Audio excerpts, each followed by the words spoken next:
Audio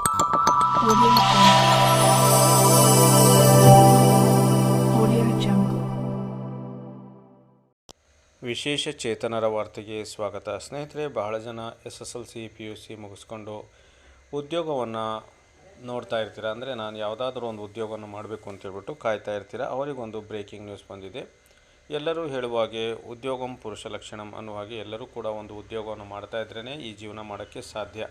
ಬನ್ನಿ ಹಾಗಾದರೆ ಇವತ್ತಿನ ವಿಡಿಯೋದಲ್ಲಿ ಒಂದು ಭರ್ಜರಿ ಉದ್ಯೋಗದ ಬಗ್ಗೆ ನಿಮಗೆ ಮಾಹಿತಿಯನ್ನು ಕೊಡ್ತಾ ಹೋಗ್ತೀನಿ. ಸ್ನೇಹಿತರೆ, ನಮ್ಮ ಚಾನಲ್ ಹೊಸದಾಗಿ ನೋಡ್ತಾ ಇರೋರು ಚಾನಲನ್ನು ಸಬ್ಸ್ಕ್ರೈಬ್ ಮಾಡಿಕೊಂಡು ವಿಡಿಯೋವನ್ನು ಲೈಕ್ ಮಾಡಿ ಮತ್ತು ಪ್ರತಿದಿನ ವಿಶೇಷ ಚೇತನರ ವಾರ್ತೆಯನ್ನು ಪ್ರತಿ 2 ಬಾರಿ ನೋಡಲೇಬೇಕು ನೀವು.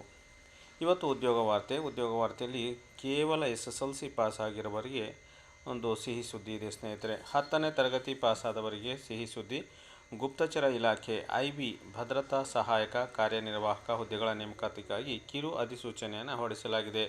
ಒಟ್ಟು 4987 ಹುದ್ದೆಗಳಿಗೆ ನೇಮಕಾತಿ ನಡೆಯಲಿದೆ. ಈ ಹುದ್ದೆಗಳಿಗೆ ಅರ್ಜಿ ಸಲ್ಲಿಸುವ ಪ್ರಕ್ರಿಯೆ ಜುಲೈ 26ರಿಂದ ಪ್ರಾರಂಭವಾಗಿದ್ದು ಆಗಸ್ಟ್ 17ರವರೆಗೆ ನಡೆಯಲಿದೆ. ಅಧಿಕೃತ ವೆಬ್ಸೈಟ್ ಬಂದು mha.gov.in ಅಥವಾ ncs.gov.inಗೆ ಭೇಟಿ ನೀಡುವ ಮೂಲಕ ಆನ್ಲೈನ್ ಮೋಡಲ್ಲಿ ನೀವು ಅರ್ಜಿಯನ್ನು ಸಲ್ಲಿಸಬೇಕಾಗ್ತದೆ. IB ಭದ್ರತಾ ಸಹಾಯಕ ನೇಮಕಾತಿ 2025 ಕಿರು ಅಧಿಸೂಚನೆಯನ್ನು ಜುಲೈ 22, 2025ರಂದು ಉದ್ಯೋಗ ಪತ್ರಿಕೆಯ ಮೂಲಕ ಗೃಹ ಸಚಿವಾಲಯ ಹೊರಡಿಸಿದೆ. ವಿವರವಾದ ಅಧಿಸೂಚನೆಯನ್ನು IB ಶೀಘ್ರದಲ್ಲೇ ಹೊರಡಿಸಲಿದೆ. IB ನೇಮಕಾತಿ 2025 ಅರ್ಹತಾ ಮಾನದಂಡಗಳು ಏನು ಅಂತ ನೋಡೋದಾದರೆ, ಅರ್ಜಿದಾರರು ಯಾವುದೇ ಮಾನ್ಯತೆ ಪಡೆದ ಮಂಡಳಿಯಿಂದ 10ನೇ ತರಗತಿಯಲ್ಲಿ ಉತ್ತೀರ್ಣರಾಗಿರಬೇಕು. ಅದೇ ಸಮಯದಲ್ಲಿ ಅಭ್ಯರ್ಥಿಯು ವಯಸ್ಸು 27 ವರ್ಷಗಳಿಗಿಂತ ಹೆಚ್ಚಿರಬಾರದು. SC ಮತ್ತು ST ಅಭ್ಯರ್ಥಿಗಳಿಗೆ ಗರಿಷ್ಠ ವಯೋಮಿತಿಯಲ್ಲಿ 5 ವರ್ಷ ಸಡಿಲಿಕೆ ಮತ್ತು OBCಯಲ್ಲಿ 3 ವರ್ಷ ಸಡಿಲಿಕೆಯನ್ನು ನೀಡಲಾಗಿದೆ. ಅದೇ ಸಮಯದಲ್ಲಿ ನಮ್ಮ ವಿಶೇಷ ಚೇತನ ಅರ್ಜಿದಾರರಿಗೆ ಗರಿಷ್ಠ ವಯೋಮಿತಿ 10 ವರ್ಷ ಸಡಿಲಿಕೆ ನೀಡಲಾಗಿದೆ. 10ನೇ ತರಗತಿ ಪಾಸ್ ಸರ್ಕಾರಿ ಹುದ್ದೆಗಳು IBಯಲ್ಲಿ ಖಾಲಿ ಹುದ್ದೆಗಳ ಸಂಖ್ಯೆ 2025. ಅರ್ಜಿ ಶುಲ್ಕ ಸಾಮಾನ್ಯ ಮತ್ತು OBC ವರ್ಗಕ್ಕೆ ₹650 ಅರ್ಜಿ ಶುಲ್ಕ ನಿಗದಿಪಡಿಸಲಾಗಿದೆ. ಅದೇ ಸಮಯದಲ್ಲಿ SC ಮತ್ತು ST ವರ್ಗದ ಅಭ್ಯರ್ಥಿಗಳಿಗೆ ₹550 ಅರ್ಜಿ ಶುಲ್ಕವನ್ನು ಪಾವತಿಸಬೇಕಾಗುತ್ತದೆ. ಆನ್ಲೈನ್ ಮೋಡ್ನಲ್ಲಿ ಶುಲ್ಕವನ್ನು ನೀವು ಪಾವತಿಸಬೇಕು.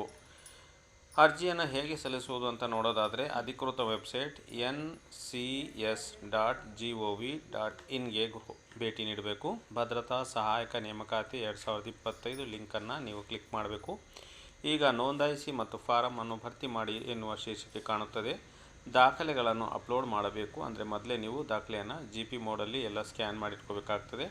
ಶುಲ್ಕವನ್ನು ಕೊನೆಯದಾಗಿ ಪಾವತಿಸಿ ಮತ್ತು ಸಲ್ಲಿಸಿ ಬಟನನ್ನು ಒತ್ತಬೇಕಾಗ್ತದೆ. IB 2025 ಆಯ್ಕೆ ಹೇಗೆ ಮಾಡಲಾಗುತ್ತದೆ ಅಂತ ನೋಡೋದಾದರೆ, ಅರ್ಜಿದಾರರ ಶ್ರೇಣಿ 1 ಮತ್ತು ಶ್ರೇಣಿ 2 ಪರೀಕ್ಷೆ ಇತ್ಯಾದಿಗಳ ಮೂಲಕ ಆಯ್ಕೆ ಮಾಡಲಾಗ್ತದೆ. ಆಯ್ಕೆಯಾದ ಅಭ್ಯರ್ಥಿಗಳಿಗೆ ₹21,700ರಿಂದ ₹69,100 ಅಂದರೆ ಹಂತ 3 ಅಡಿಯಲ್ಲಿ ವೇತನ ಸಿಗುತ್ತದೆ. ಹೆಚ್ಚಿನ ಮಾಹಿತಿಗಾಗಿ ಅಭ್ಯರ್ಥಿಗಳು ಹೊರಡಿಸಲಾದ ಕಿರು ಅಧಿಸೂಚನೆಯನ್ನು ಕೂಡಲೇ ಪರಿಶೀಲಿಸಿ. SSLC ಮಾರ್ಕ್ಸ್ ಕಾರ್ಡ್ ಮತ್ತು ನಿಮ್ಮ ಕ್ಯಾಸ್ಟ್ ಹಾಗೂ ಇನ್ಕಮ್, ನಿವಾಸಿ ದೃಢೀಕರಣ ಪತ್ರ, ಇತರೆ ದಾಖಲಾತಿಗಳನ್ನು ನೀವು ರೆಡಿ ಮಾಡಿಕೊಂಡು ನೀವು ಕೂಡಲೇ ನಾನು ಹೇಳಿರ್ತಕ್ಕಂತಹ ಏನು ಅಧಿಕೃತ ವೆಬ್ಸೈಟ್ ಇದೆ ಅಲ್ಲಿ ಹೋಗಿ ನೀವು ಮೊಬೈಲ್ ಮೂಲಕ ಅಥವಾ ನಿಮ್ಮ ಹತ್ತಿರದ ಸೈಬರ್ ಸೆಂಟರ್ನಲ್ಲಿ mha.gov.in ಅಥವಾ ncs.gov.inಗೆ ಭೇಟಿ ನೀಡುವ ಮೂಲಕ ಅರ್ಜಿಯನ್ನು ಸಲ್ಲಿಸಿ ನೀವು ಉದ್ಯೋಗ ಪುರುಷರಾಗಬೇಕಂತ ಕೇಳ್ತಾ ಇವತ್ತಿನ ವಿಡಿಯೋವನ್ನು ಮುಗಿಸ್ತಾ ಇದ್ದೀನಿ. ಇದ್ರ ಬಗ್ಗೆ ಹೆಚ್ಚಿನ ಕಾಮೆಂಟನ್ನು ನೀವು ಮಾಡ್ಬೋದು.